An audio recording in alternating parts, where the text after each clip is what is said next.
bonjour, nous sommes sur GPTV, nous sommes sur le Octogone et nous sommes avec Pierre, l'auteur de la collection Max Brown. Alors, tu vas nous expliquer ce que c'est la collection Max Brown. Ce n'est pas une collection de livres-jeux, non? Non. C'est un jeu de rôle. C'est un jeu de rôle, c'est effectivement un jeu de rôle. Là, vous pouvez voir l'illustration de couverture qu'on a mis en t-shirt. Ouais. La collection Max Brown, qu'est-ce que c'est? C'est un jeu de deck building narratif. Alors, ça paraît un peu contradictoire comme ça paraît un peu des mots inverses. Le deck building, parce que le personnage est représenté en fait par un deck de cartes. Et il est narratif parce que chaque carte de ce deck représente un motif narratif. On va prendre le personnage de Constantine par exemple, dans Hellblazer, dans le manga Hellblazer. Eh ben, il est représenté par son trench coat, ses connaissances en occultisme, son addiction à la cigarette, les malédictions qu'ils prennent, les artefacts qu'ils prennent, tout ça, c'est des motifs. Ça veut dire qu'à un moment donné ou à un autre, ça va interagir dans le cours du récit. Un exemple plus pulp, Indiana Jones, on peut le caractériser par son chapeau, son fouet, sa réplique, sa place est dans un musée et sa phobie des serpents. Chacun de ces éléments, il est encapsulé et c'est un motif. C'est-à-dire que ça le constitue et ça va l'aider à confronter l'action, à aller de l'avant dans ses histoires. Et dans la collection Max Brown, on a décidé de les représenter sous la forme de cartes. Chacun de ces éléments sera une carte. Et grâce à ces cartes, les personnages peuvent se confronter à des oppositions, s'améliorer, mais aussi avoir des blessures, des traumatismes. Tout est représenté par des motifs. Et le joueur va devoir gérer son deck, sa pioche, sa défausse, de cette manière. D'accord. Et les objectifs du jeu, parce qu'en fait, on incarne un personnage, mais qu'est-ce qu'il doit faire, ce personnage? Alors, un personnage dans la collection Max Brown, c'est quelqu'un qui est inscrit dans une forme de normalité, qui est quelqu'un comme toi et moi, Nicolas, et qui va découvrir au fur et à mesure l'existence de forces surnaturelles qui le dépassent et qui sont liées à la mort. La mort, ça a une place centrale dans le jeu, dans l'histoire du jeu, mais aussi dans les règles du jeu, parce qu'évidemment, à chaque fois qu'on dépense une carte, on s'épuise. Et plus on s'épuise, plus on se rapproche de l'inéluctable fin. Donc on incarne des gens qui en fait vont découvrir l'existence d'un monde au-delà de la mort et d'une possibilité d'immortels en fait qui ont découvert comment vaincre la mort en réalité. D'accord. Et en fait c'est un jeu que tu définirais comme un jeu gothique, un jeu sombre. Quel style tu mettrais toi? Alors moi j'appellerais ça c'est du pulp horrifique. D'accord. C'est-à-dire que c'est un jeu d'action. Le système il entraîne à aller vraiment à agir et à faire des scènes d'action intenses, que ce soit du combat, vraiment dans la pure traduction des films pulp, des récits pulp, mais c'est quand même de l'horrifique, dans le sens où il y a cette pression omniprésente de la mort qui va être sur les personnages et il y a une espèce d'horreur psychologique derrière. D'accord. C'est un truc qui a un one-shot, on dira, ou c'est un jeu qui peut être décliné après au goût du meneur de jeu? Alors, exactement. Moi, je pense que c'est un jeu qui prend toute sa saveur en campagne. En one shot, ça peut aller. Je fais des démos pendant Octogone, là, pendant ce magnifique salon Octogone. Je fais des démos de parties très courtes d'une demi-heure.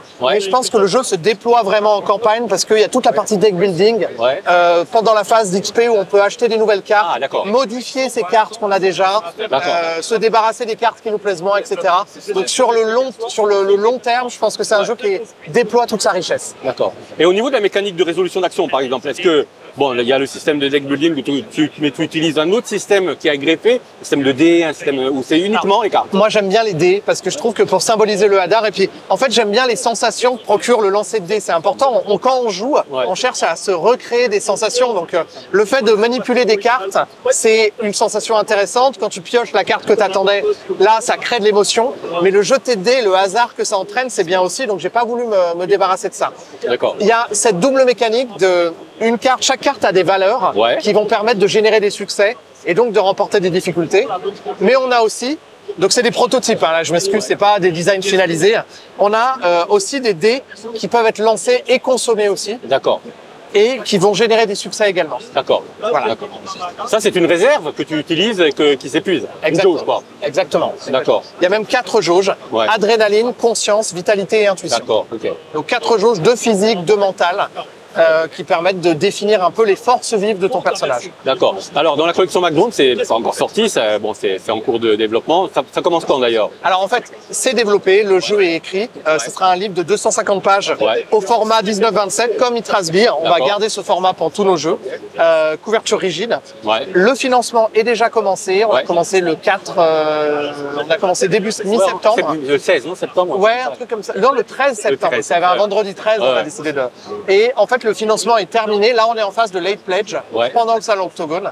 Mais le jeu aura une forme physique parce qu'il a été financé à 140%. D'accord. Il est destiné aussi au retail. Il n'est pas que pour les bakers, quoi. Oui, il sera. On va produire un peu plus que. Bon, le problème, c'est que 2D sans face, on n'est pas distribué partout. Donc, en fait, le meilleur moyen de se le procurer, c'est pour le financement. D'accord. Parce qu'après, il sera pas en boutique. Il sera dans quelques boutiques en Suisse, notamment. D'accord. Mais si vous voulez vous le procurer, le mieux, allez sur Game on Tabletop. Tout de suite. N'attendez pas. Et puis, il est à 44 € le livre physique, 18 € le PDF. C'est pas excessif. Et est-ce que tu travailles dessus? Est-ce que la collection MacBrown, c'est voué à devenir une collection? Oui, c'est voué à devenir une collection, effectivement. Moi, je suis l'auteur et je suis aussi responsable éditorial. Donc, c'est beaucoup de boulot. Hein. J'avais des cheveux au début de ce projet, pour tout vous dire. Et évidemment, non. Et le truc, c'est que ce jeu contient une campagne d'initiation qui vraiment fait découvrir tous les secrets du jeu. Mais il y a 12 actual plays qui existent, donc 12 scénarios potentiellement qui existeront en PDF plus tard. D'accord. Donc ça sera amené à devenir une collection, effectivement. D'accord.